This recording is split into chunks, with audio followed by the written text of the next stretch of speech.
হুস্কা castle, the gateway to হেল।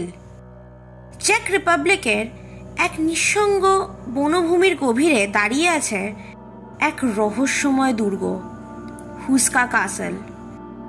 দেখতে সাধারণ মনে হলেও ভেতরে লুকিয়ে আছে এক আতঙ্কের পরিবেশ। এমন এক স্থান যার পরিচিত নাম দ্য গেটওয়ে টু হেল, নরকের দরজা। 1253 সালে বোহিমিয়ার রাজা অট্টোকার দ্য সেকেন্ড হুস্কা কাসল তৈরি করেছিলেন। কিন্তু আশ্চর্য ব্যাপার হলো, এই কাসল কিন্তু কোনো প্রতিরক্ষা বা বসবাস বা কোনো ট্রেড রুটের জন্য তৈরি করা হয়েছিল না। এটা তৈরি করা হয় একটা গর্ত বন্ধ করার জন্য। একটি গভীর অন্ধকার অতল গর্ত। এই দুর্গের জানলা বাইরের দিকে নয়, বরং ভেতর দিকে মুখ করা, যেন কোনো কিছুকে ভেতর থেকে বাইরে আসা থেকে আটকাচ্ছে। 13th সেঞ্চুরি থেকেই এই হুস্কা কাসলের আতঙ্কের কথা ছড়িয়ে পড়তে থাকে লোকেদের মুখে মুখে। দুর্গের নিচে নাকি একটি গভীর অন্তহীন গর্ত। রাত হলেই সেই গর্ত থেকে ডানাওয়ালা অশরীরী প্রেতাত্মা বা দানবেরা নাকি উঠে আসে। যেসব মানুষ ওই গর্তের কাছে গেছিল তারা পাগল হয়ে ফিরে আসে, আবার কেউ কেউ তো মারাও যায়। আর তাই লোকেদের ভয় দূর করতেই একজন অপরাধীকে দড়িতে বেঁধে দিয়ে নিচে নামানো হয় ওই গর্তের মধ্যে, দেখার জন্য যে কি আছে সেই গর্তে।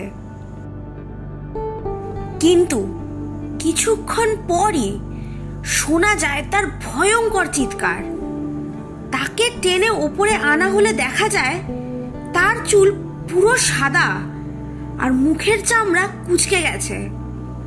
তাকে দেখে মনে হচ্ছিল সে যেন বহু বছর বেঁচে ছিল সেই গর্তে, কিন্তু সময় ছিল মাত্র কয়েক মিনিট। এরপর সেই অপরাধী বদ্ধ উন্মাদ হয়ে মারা যায়।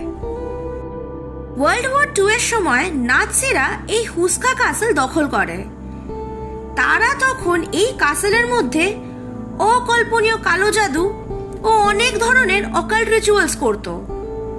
এর জন্য অনেক সৈন্যের মৃত্যু ঘটে অজানা ও অসম্ভব পরিস্থিতিতে, আবার অনেকে নিখোঁজও হয়ে যায়। 13th থেকে 14th সেঞ্চুরিতে বোহিমিয়ান ক্রনিকলসে এই হুস্কা কাসলের নিচে থাকা অদ্ভুত গর্ত, অশরীরী প্রাণী ও নরকের দরজা সংক্রান্ত নানা ঘটনা লেখা হয়। 1990 থেকে 2000 সালের মধ্যে ইভান ম্যাকারলে নামে একজন চেক গবেষক ও ক্রিপ্টোজুওলজিস্ট হুস্কা কাসল পরিদর্শন করেন এবং দাবি করেন তিনি সেখানে অদ্ভুত শব্দ, কম্পন ও ভৌতিক অভিজ্ঞতা পেয়েছেন। তিনি তার লেখার মাধ্যমে আন্তর্জাতিক পর্যায়ে হুস্কা কাসলের রহস্যকে তুলে ধরেন। চ্যাপেলের ভেতরে আজও শোনা যায় চাপা গর্জন। রাতের বেলা ভেতরের অন্ধকার যেন কিছু বলার চেষ্টা করে, কিন্তু ব্যাস এতটাই। এই দুর্গ রহস্য কোনোদিনই সমাধান হয়নি। আজও যারা হুস্কা ক্যাসলে যায় তারা ফিরে আসে ভয়, বিভ্রান্তি আর অসুস্থতা নিয়ে। কেউ বলে তারা দেখেছে ছায়া, কেউ বলে পেছনে কেউ নিঃশ্বাস ফেলছিল। ক্যামেরা কাজ করা বন্ধ করে দেয়, গাড়ির ইঞ্জিন হঠাৎ বন্ধ হয়ে যায়। অনেক এমন ঘটনা ঘটে যায় যার ব্যাখ্যা আজও মেলেনি। শুনছিলেন নেক্সাস ন্যারেটিভসের আজকের এপিসোড, চেক রিপাবলিকের রহস্যময় দুর্গ হুস্কা কাসল। ভিডিওটি ভালো লেগে থাকলে লাইক করুন ও আরও অনেকের সাথে শেয়ার করুন। আর এমন আরও ইন্টারেস্টিং ইনফরমেটিভ ভিডিও এক্সপ্লোর করার জন্য please subscribe our channel Nexus narratives.